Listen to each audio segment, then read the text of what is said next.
કમોસમી વરસાદે ગુજરાતના ખેડૂતોને રાતા પાણીએ રોવડાવ્યા છે। હવે કોંગ્રેસ પણ ખેડૂત આક્રોશ યાત્રા કાઢી રહી છે। 6 નવેમ્બરથી ગીર સોમનાથથી કોંગ્રેસ અમિત ચાવડાની આગેવાનીમાં ખેડૂત આક્રોશ યાત્રા શરૂ કરવા જઈ રહી છે। આ યાત્રાનું ગીર સોમનાથથી જૂનાગઢ, અમરેલી, ભાવનગર, બોટાદ, સુરેન્દ્રનગર, મોરબી, રાજકોટ સહિત જામનગર અને પોરબંદર થઈ દ્વારકામાં સમાપન થશે।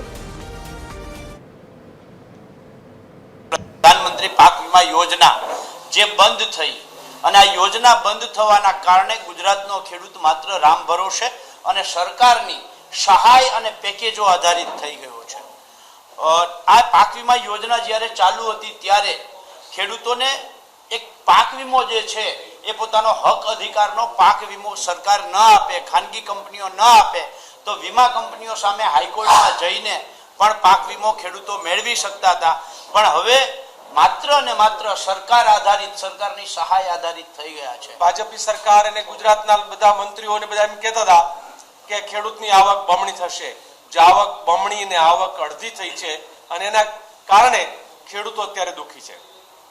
બે વિચારધારાના ભેદના કારણે યુપીએ સરકાર વખતે જમીનનો અધ્યાદેશ લાવીને જમીન બચે એના માટેની, એમએસપી મળે એના માટેની 72,000 કરોડ રૂપિયા ખેડૂતોનું દેવું, સંપૂર્ણ ભારતના ખેડૂતોનું દેવું માફ કરવાનું, એટલે ગુજરાતના 1 કરોડથી વધારે પરિવારને જેમાંથી ફાયદો થાય માત્ર 96,000 કરોડ રૂપિયા જે છે એ માફ કરવાની જરૂર છે।